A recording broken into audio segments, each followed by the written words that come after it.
India has demanded an apology from the US over the treatment of one of its diplomats who was arrested in New York last week on suspicion of visa fraud. Government Minister Kamil Nath urged the US to admit it had made a mistake. US Secretary of State John Kerry's expression of regret over the incident was not enough, he said. Deputy Consul General Devyani Khobragade denies visa fraud and making false statements, after being accused of underpaying her Indian maid. She was handcuffed and strip-searched last week. Her arrest and alleged humiliation has led to a major diplomatic row between India and the US. Ms. Khobragade appeared in a Manhattan court last Friday and was freed on a $250,000, £153,000, bail. She has in turn accused the maid, Sangeeta Richard, of theft and attempting to blackmail her. Delhi has ordered a series of reprisals against the US. Security barricades around the US embassy in the city were removed and a visiting US delegation was snubbed by senior Indian politicians and officials. Not acceptable. On Wednesday,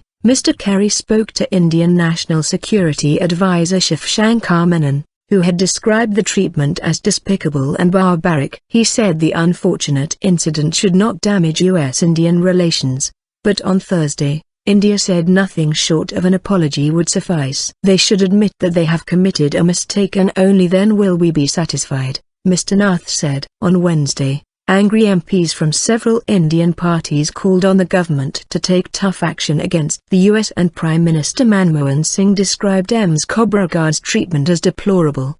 But US Prosecutor Preet Bharara said in a statement that Ms. Khobragade was accorded courtesies well beyond what other defendants, most of whom are American citizens, are accorded. According to documents filed in a federal court in New York, Ms. Khobragade wrote on a visa application that the maid would be paid $4,500, £2,746, a month, but investigators said she instead paid only $573 per month, less than the New York state minimum wage. If found guilty, Ms. Khobragade faces a maximum sentence of 10 years for visa fraud and 5 years for making false statements.